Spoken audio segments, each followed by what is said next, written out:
Hi everyone, my name is Engineer Vandana Sharma and we'll be talking about Thatheras community today. So Thatheras, they are very famous in Punjab. So we'll talk how do they use their skills and manufacture the copper and brass utensils. What is there in the market for them? What is the present scenario or situation? And what needs to be done?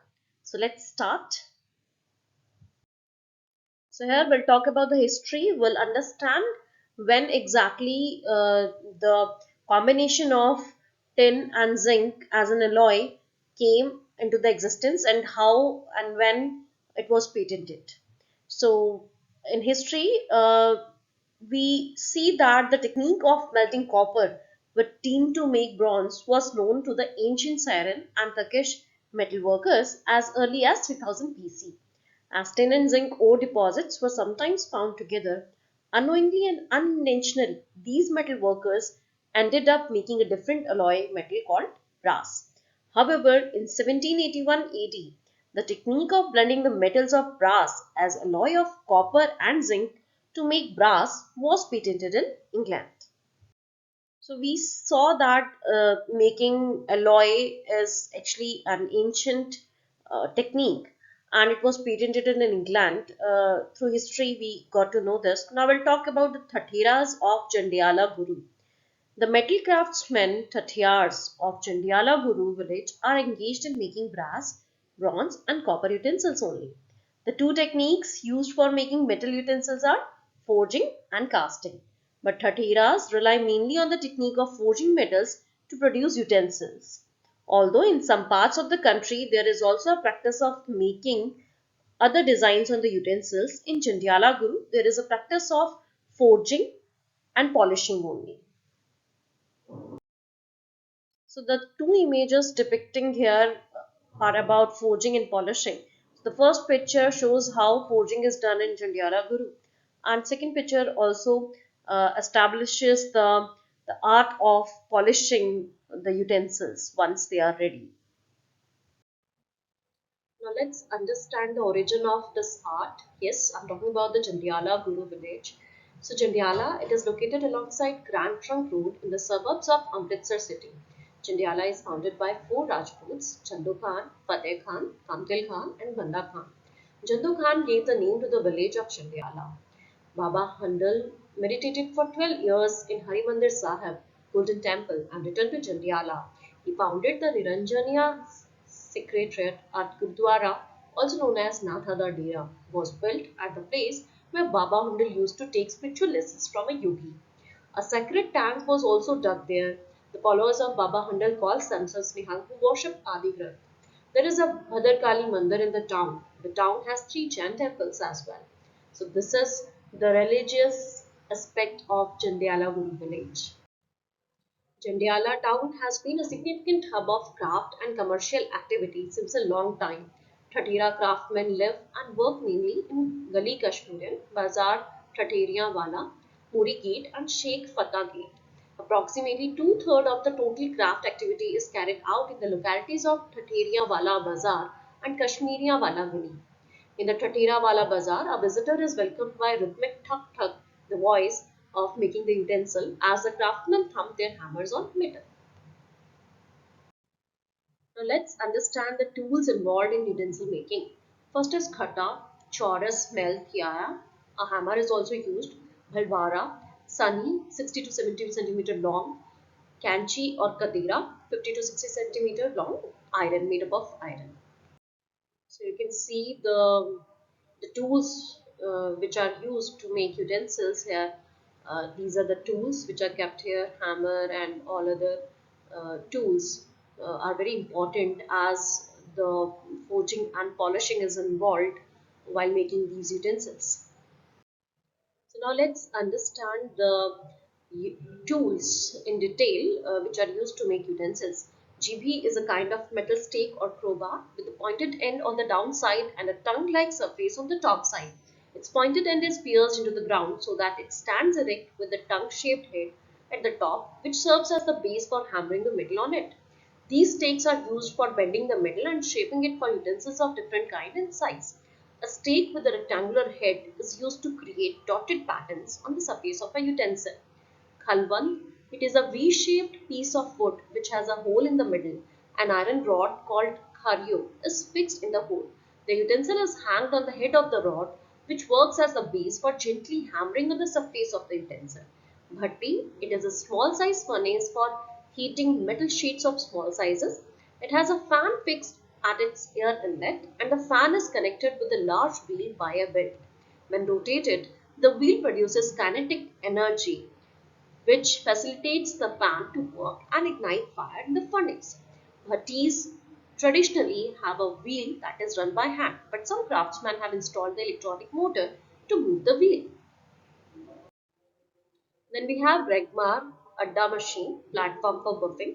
Buffing machine is used in the finishing process to enhance the smoothness of the final product and also obtain the glossy finish on its surface.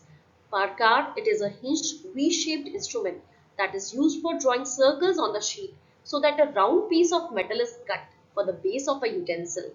Reti or rasp is a tool in the shape of a long blade covered with sharp teeth. It is used to make a piece of metal smoother. It is also used to sharpen the teeth of a cutter. Knob, it is a hub of a wheel.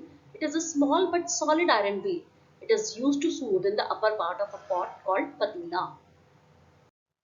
So for your reference, I have actually put another YouTube link for you to watch and understand how utensils are made in Jandiala wool. So somebody has visited that place, this market where the sound of making utensils is actually superimposed on all other things, and the people they are actually involved wholeheartedly in this skill or art of making copper or brass utensils.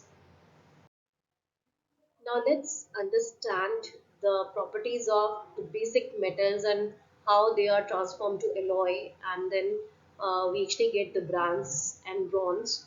So copper, brass and bronze are not ferrous metals. These metals are non-magnetic but excellent electrical thermal conductors. They are corrosion resistant and easy to roll, forge, cast and fabricate. Copper and copper alloys are joined using soldering, brazing and welding. But the preferred system of joining the pieces of copper or copper alloys is gas welding.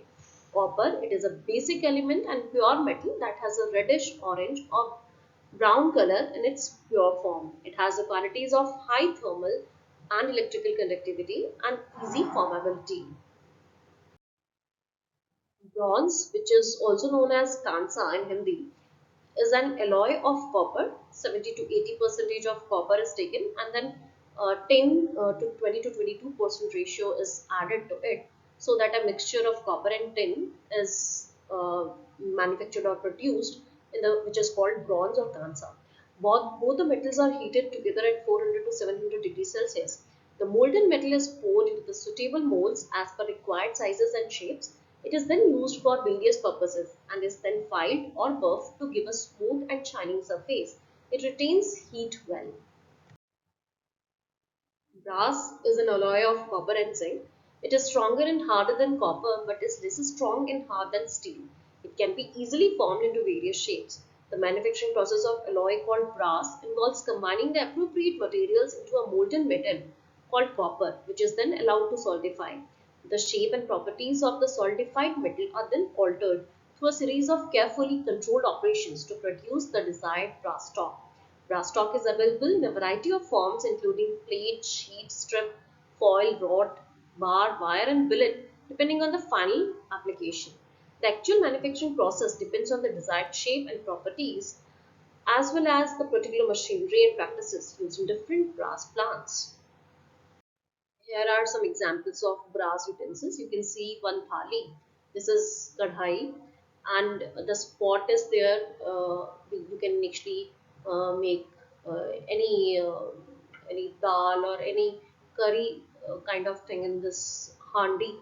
Basically, this is a brass handi, and then we have some patilas also. So you might have seen, like in villages earlier, people used to have such kind of utensils in their house. They used to boil items on such patilas, and they used to adopt, cooking on. They used to prefer, I'll say, cooking on such kind of utensils. Now let's understand how the copper as raw material is taken and then transformed into utensil. The craftsmen of Jandiala mainly depend upon the scrap of copper and brass as the raw material to make sheets for utensils. Only for a few objects they buy new ready-to-use metal sheets from the town of Jagadri in Haryana, which was once a part of Punjab. They buy scrap in the form of wire used in electric motors, used cartridges of shotguns, and old utensils. The copper scrap is melted at about 1920 degrees Celsius in a large furnace. Then appropriate amount of zinc is added to the melted copper. The molten metal is then poured into the iron molds and is allowed to cool and solidify. After cooling for a sufficient period of time, the metal ingots, cakes called gullis or thapa in Punjabi are extracted from the molds. The ingots are then taken to the rolling machine for further process. Now, what is the process involved to actually obtain metal sheets from metal ingots? Annealing or hot rolling. The ingots are again placed in a furnace and reheated so that they can be hammered for the desired results. The heating is required to relieve the metal of its hardness and gain ductility and malleability. The heated ingots are rolled into thin flat metal plates under the machine rollers. This process is required and repeated for reducing the thickness and increasing the width and length of the metal and for reducing the thickness. The process of heating and rolling and hammering is called annealing or hot rolling. Cold rolling. What is cold rolling? The annealed cold metal is pushed through the rolling machine to deform into the structure or grain of the metal, brass, and increase its strength and hardness. Now let's understand how this metal ingot enrolling machine is put to flatten as metal plates. So copper sheets made from gully. The process of hot rolling and cold rolling are repeated so that the brass gains strength, hardness and even thickness. The sheets of brass are then rinsed out with acid to clean them. The final cold rolling process may be repeated to give the sheets a smooth surface finish. The sheets are then cut into the required size. Now let's understand how these metal sheets are transformed to utensils. So there are several steps or processes involved in it. First is heat, second is hammering, third is cutting and then curving and then molding sheets according to the size and shape of the utensils. So first we'll understand forging metal to desired shapes. The process of shaping the metal plates into utensils begins with heating and hammering the plates with the help of a mallet. The plates are then heated in the furnace and are made malleable and ductile by thumping and beating them consistently. This process makes the metal easy to use with. Now let's understand the parts of utensils. So first is making and joining. Firstly, the parts of a utensils are made by cutting, heating and curving. Then these parts are joined with each other. There are 5 methods of joining of metal: soldering, brazing, flux, riveting and welding. The Thatheras of Jandiala Guru use brazing and riveting, but in some cases they use soldering or gas welding. Brazing, it is a process of joining the two or more metals by pouring a molten filler metal into the joints. The filler metal flows into the joint by capillary action. It is then allowed to cool. So that's how the joining is done. So this is a dechka or dechki. To make one utensil called dikcha or dek, the sheet is cut into pieces of different sizes to make its part called gada, ring, wala, mouth, Golpatti, round strip and the thalla, bottom. Gada is the uppermost part used to hold it with some support. Mola is the mouth and the round and tapered shape upper part. Golpatti is a round strip constituting the central part. Thalla is the bottom or base of the utensil called dekcha. So let's understand the polishing and finishing. Utensils made from metal sheets are then cleaned with acid diluted with water. Gandak ka tezab, called sulfuric acid or loon ka tezab, is used to wash out the impurities acquired on the metal during the course of manufacturing utensils. The acid is then removed with water to reveal the actual surface of the metal. The surface of the metal utensil is again scrubbed with tamarind water or imli ka pani and sand. The whole process of polishing is carried out with hands and feet. This final process brings out the rich texture and color of the metal. These utensils are then ornamented with delicate hand engraved designs by patterns of delicate dents of small size and round shape. The dents on the utensils look like small stars. The finished product is then ready for sale in the market. Here are the types of utensils which are manufactured. Prath, it is an open basin like utensil which is wider than a bowl, and it is used for mixing or storing food items or kneading corn flour, even wheat flour as well, before it is shaped into a chapati or something else. Prath is one of the essential utensils in a Punjabi kitchen. Patila, and then deg, glass, koli, thali, kadchi, kadhai, balti, gadvi, pressure cooker, ranjan, and drum instruments. So all these are shown here in the picture. And Indian families, they are very much familiar and used to use such kind of utensils in their kitchen. Now let's understand pressure cooker. To make pressure cooker, they use a fresh brass sheet from Jagadri. They cut it into a round shape. Then they gently beat it to make the center deep and to raise the edges vertically up so that it gets a round bowl-like shape with its edges sufficiently high. Then they place one bowl upside down atop the other and join the two with gas welding. After strongly centering the joint, they make the mouth on its top. They make a lid to cover the mouth tightly. They attach ready to use safety valve and handle with a covering of plastic material to the lid. They polish the inside of the cooker with a thin layer of tin. Then they clean and finish the outer surface of the cooker. So Ranjan, it is a very famous utensil, especially found in Leh Ladakh, Jammu Kashmir, and Kargil. In J&K, it is also known as Kachar. First, its bottom, body, and neck are made separately and then joined by gas welding techniques. Each individual part passes through several stages: thumping and hammering a brass sheet for a desired shape of surface and body, then denting deep to give a neck-like shape, then polishing and then shallow and gentle denting to decorate the surface. Finally, the vessel gets a final shape, look, and texture. So now let's understand the health aspects of using copper, brass, and bronze utensils. We'll understand why our last generation used to cook in such utensils. So there are various health aspects associated with it. Eating in the mud, copper, brass, and bronze utensils is good for health and taste. The science of Ayurveda in India recognizes the relevance of these metals for health. The references of bronze called Kansa in Hindi Punjabi for health healing can be found in several tracts like Ashtanga, Snaga, Hridaya, Rashtarangini, and Bhavprakasha. In Sanskrit, they say Kansya Buddhi Vardhakam, which means eating food in bronze utensils enhances intellect of a person. In the past, people used the utensils made of gold, silver, bronze, brass, and mud. The royals ate in gold, ministers in silver, and others in bronze or mud utensils. People used leaves of banana and some other plants for eating their food, but no one used iron. Bronze has self-cleansing properties. In contrast with glass, plastic, and steel, bronze shows nil microbial presence 1 hour after being washed in hot water. Copper is said to kill harmful bacteria and viruses. It helps preventing cell damage and slowing the aging due to its antioxidant and anti-carcinogenic properties. As copper, which is well known as biocide, is the major content in alloy metal of brasses, the utensils made from brass have the beneficial effect of restricting the growth of microorganisms. These utensils serve cultural functions of rituals and daily use of the societal purpose. Now, after knowing the specialty of using copper, brass, and bronze utensils, knowing the health aspects, we should also know the wages of Thathera workers who are actually involved in this art form, who are actually involved in manufacturing of such kind of utensils. The average income of Thathera family per member is approx 50,000 per annum. It's 50,000 per annum.